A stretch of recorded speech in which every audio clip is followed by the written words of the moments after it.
অতি সম্প্রতি আমেরিকাতে একটি নজিরবিহীন ঘটনা ঘটে গেল। মার্কিন যুক্তরাষ্ট্রের প্রেসিডেন্টের সরকারি বাসভবন এবং সরকারি কার্যালয় হোয়াইট হাউস, এখানে ইউক্রেনের প্রেসিডেন্ট জেলেনস্কিকে নিয়ে যে ঘটনা ঘটল আমেরিকার ইতিহাসে, অর্থাৎ আমেরিকা যেদিন থেকে স্বাধীনতা লাভ করেছে সে থেকে আজ অবধি এইরকম ঘটনা কখনো ঘটে। এক, দুই নম্বর হলো যেই ঘটনার মাধ্যমে প্রেসিডেন্ট হিসেবে ডোনাল্ড ট্রাম্প যেভাবে অপমানিত হলেন, যেভাবে নিন্দিত হলেন, বিতর্কিত হলেন, বিব্রত এবং রীতিমতো নির্বাক হয়ে পড়লেন, এরকম ঘটনাও আমেরিকার ইতিহাস কখনো। এরপর হোয়াইট হাউসের ইতিহাসে কোনো আমন্ত্রিত মেহমান এবং বিশেষ করে অন্য একটি দেশের প্রেসিডেন্ট, তো সেই আমন্ত্রিত মেহমানকে আপনি চলে যান এখান, এরকম একটা নির্দেশ যখন হোয়াইট হাউস কর্তৃপক্ষ দেয়, এটি কেবলমাত্র আমেরিকা নয়, পৃথিবীর অন্য কোনো দেশে গত 2-4-500 বছরে এরকম ঘটনা ঘটেনি। মানে আপনি 500 বছর বললাম অর্থে যে মুঘল আমলে সম্রাট আকবর তিনি মেহমান হিসেবে দাওয়াত করেছেন ধরুন ঈশা খান, ছোট রাজা, কিংবা ধরুন সুলতান সুলেমানের মতো কোনো রাজা, অথবা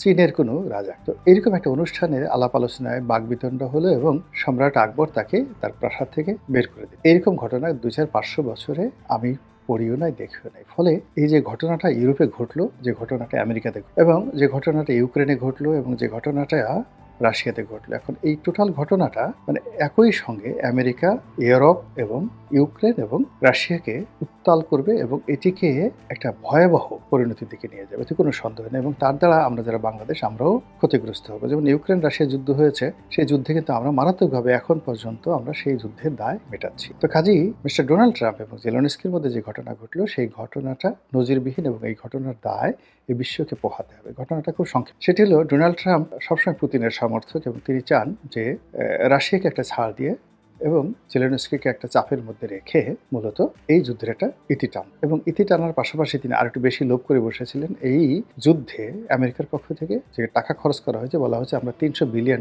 খরচ করেছি, কাজেই এই ডলার পরিশোধ করতে হবে এবং সেটা যেন তেন নয়, $500 বিলিয়ন পরিশোধ করতে হবে। তোমাদের দেশে যে দুর্মূল্যের এবং দুষ্প্রাপ্যের যে সকল খনিজ দ্রব্য রয়েছে সেগুলো আমাদেরকে দিতে হবে। তো জেলেনস্কি প্রথমে দিতে চায়, পরবর্তীতে সামহাও তার যারা বুদ্ধিদাতা ইউরোপে রয়েছে তারা তাকে একটা নাটক তৈরি করার জন্য এবং তার দ্বারা এই ঘটনাটা ঘটানোর জন্য মূলত তাকে হোয়াইট হাউসে পাঠিয়েছে এবং তিনি বলেছেন যে আমি প্রয়োজন পড়লে এই যুদ্ধ থামানোর জন্য পদত্যাগ। আমাকে ডোনাল্ড ট্রাম্প বলছেন যে আমি স্বৈরাচারী, নির্বাচিত নয়, আমি পদত্যাগ করবো, তবু যুদ্ধ থাম, কিন্তু আমি খনিজ দেবো না। আবার পরবর্তীতে তিনি নাটকীয়ভাবে বললেন যে আমি খনিজ দেবো এবং চুক্তি স্বাক্ষরিত হবে, এই জন্য আমি আসতে চাই। এবং সেই অনুযায়ী তারা তো চুক্তি স্বাক্ষর করার জন্য একেবারে গোপে তেল দিয়ে বসে আছে। $300 বিলিয়ন খরচ করে, তাও বাইডেনের আমলে $300 বিলিয়ন, যেটা টোটাল লস।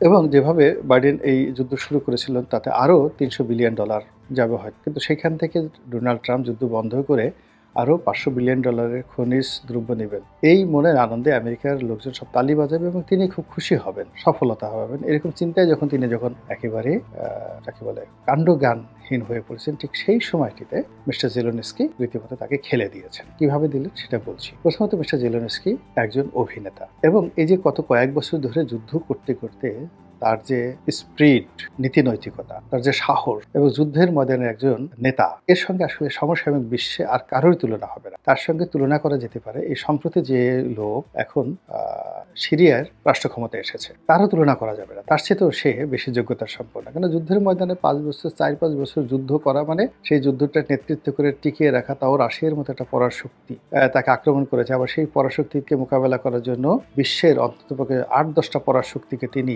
ডানে বামে খেলছেন। আমেরিকাকে খেলেছেন, অস্ট্রেলিয়া, কানাডা, ইউরোপকে তিনি ডানে বামে খেলেছেন এবং প্রায় সবাই তার দেশে গিয়েছে এবং তিনি সব দেশে গিয়েছেন।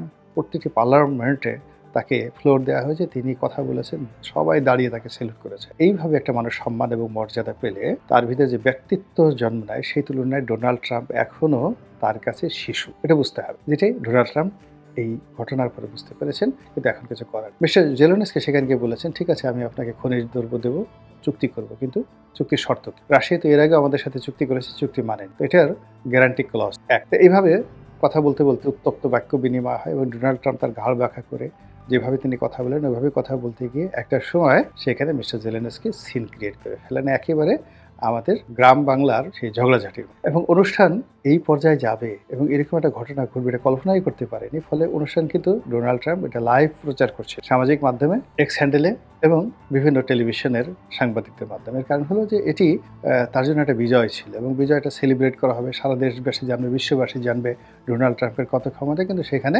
মিস্টার জেলেনস্কি করলেন কি, একেবারে শেষমেশ ডোনাল্ড ট্রাম্পের মুখে মুখে তর্ক করলেন এবং তার ভাইস প্রেসিডেন্টকে রীতিমতো অপমান করলেন এবং সেখান থেকে তিনি বের হয়ে এলেন বা তাকে বের করে দেওয়া। অবস্থা কি হলো, পুরো আমেরিকা টাসকে খেয়ে আছে এবং এখন পর্যন্ত তারা নির্বাক। কেন নির্বাক সেটা আমি বলছি। দ্বিতীয়ত, ইউরোপের যারা লোকজন আছে তাদের মহাখুশি, তারা ডোনাল্ড ট্রাম্পের প্রতি ভীষণ বিরক্ত।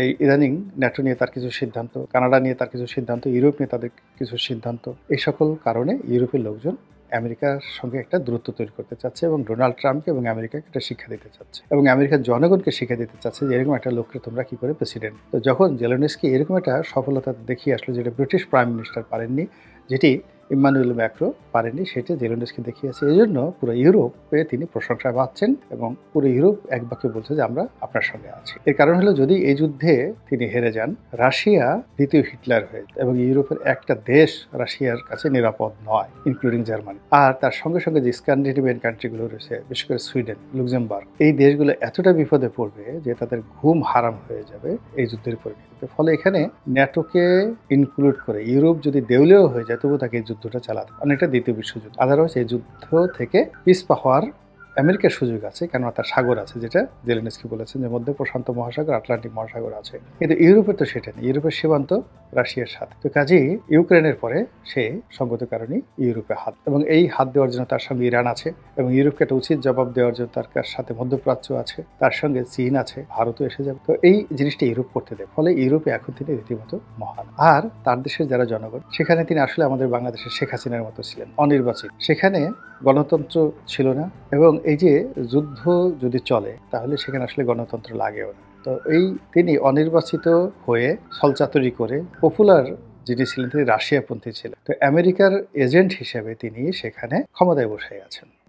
এখন আপনি বোঝার চেষ্টা করেন, আমেরিকা যেভাবে অনেক দেশে ক্ষমতায় বসায় বিভিন্ন লোককে, আমাদের মধ্যে তৃতীয় বিশ্বের বিভিন্ন লোককে বসায়, এভাবে ইউক্রেনেও এই আমেরিকাই মূলত তাকে ক্ষমতায় বসিয়েছে এবং তৎকালীন যারা পপুলার রাজনৈতিক দল ছিল, পপুলার ব্যক্তিত্ব ছিল, তারা এক্সাইলে চলে গেছে, মানে তারা রাশিয়াতে পলাতে বাধ্য হয়েছে। এবং এটাকে কেন্দ্র করে রাশিয়ার যুদ্ধ হলো। এখানে ডনবাস যে এলাকা রাশিয়া দখল করেছে, ওটা একটা ওসিলা মাত্র, কিন্তু মূল ঘটনা হলো রাজনৈতিক। এখন বাংলাদেশের সাথে ভারতের সাথে যে রাজনৈতিক খেলা চলছে, ঠিক একই রকম খেলা এখন ইউক্রেনে চলছে। তো সেই অবস্থাতে কি হলো, এরকম একজন স্বৈরাচারী যাকে নিয়ে ইউক্রেনবাসীর কোনো আবেগ ছিল না এবং ইউক্রেনের একটা বিরাট জনগণ তাকে ভিলেন মনে করতে, এবং সে যে পশ্চিমাদের মদতে জাতির উপরে একটা যুদ্ধ চাপিয়ে দিয়েছে, এটি বেশিরভাগ লোকজন মনে করত। এবং একই সঙ্গে রাশিয়ার সঙ্গে যে সকল অঞ্চলের সীমান্ত রয়েছে, তারা কিন্তু আসলে রাশিয়াকে ভালোবাসে, রাশিয়ার পন্থী তারা লোকজন। রাশিয়া কিন্তু ওখানে খুবই মিস্টার পুতিনও কিন্তু সেখানে জনপ্রিয়, আমাদের মতো, ভারতের মতো না। ভারতে যেমন, বাংলাদেশ এবং ভারতের একটা বিরোধিতা রয়েছে,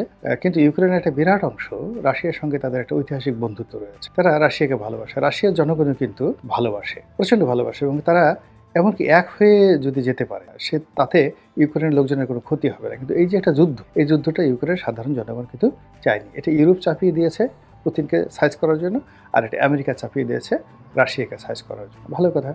এখন এই যে পরিবেশ নতুন করে ডোনাল্ড ট্রাম্প শুরু হলো, তাতে করে কি হলো, এই যে ইউরোপের বিজয় হলো, একজন ভিলেন, একজন খলনায়ক, তিনি এখন রীতিমতো মহানায়কে পরিণত হলেন। ফলে কি হচ্ছে, যুদ্ধ থামবে না, যুদ্ধ চলতে থাকবে, গেরিলা যুদ্ধ চলতে থাকবে এবং যুদ্ধ আরো ভয়াবহ আকার ধারণ করবে। এখন যে যুদ্ধটা হচ্ছে সেটা অস্ত্রের যুদ্ধ, কিন্তু এটা যখন জনগণের অংশগ্রহণে এই যুদ্ধটা হয়ে যায়, তখন রাশিয়ার পক্ষে এটা সামাল দেওয়া খুব কঠিন হয়ে, ভাড়াটিয়াদের দিয়ে রাশিয়া এখন যুদ্ধ করছে আর বিমান হামলা দিয়ে। কিন্তু এটা যখন গেরিলা যুদ্ধে রূপান্তরিত হবে, এবং মিস্টার জেলেনস্কি এই আমেরিকা থেকে যে নাটক করে আসছে, সেই নাটকের ফলে যে ঘটনা ঘটলো, সেই ঘটনাতে হঠাৎ করে এখন সে পুরো জাতির, দেশ জাতির নায়ক, মহানায়কে পরিণত হয়ে গেল। তো যখন একটা অস্থির সময় ঘটে, যখন একটা যুদ্ধ অবস্থা থাকে, বিশৃঙ্খল পরিবেশ পরিস্থিতি থাকে, তখন এরকম হঠাৎ করে খলনায়ক নায়ক হয়ে যায়, আর নায়ক খলনায়ক। বাংলাদেশের ক্ষেত্রে এরকম যদি ঘটনা ঘটে, তাহলে কি হতে পারে একবার একটু চিন্তা করেন তো। আর বেশি চিন্তা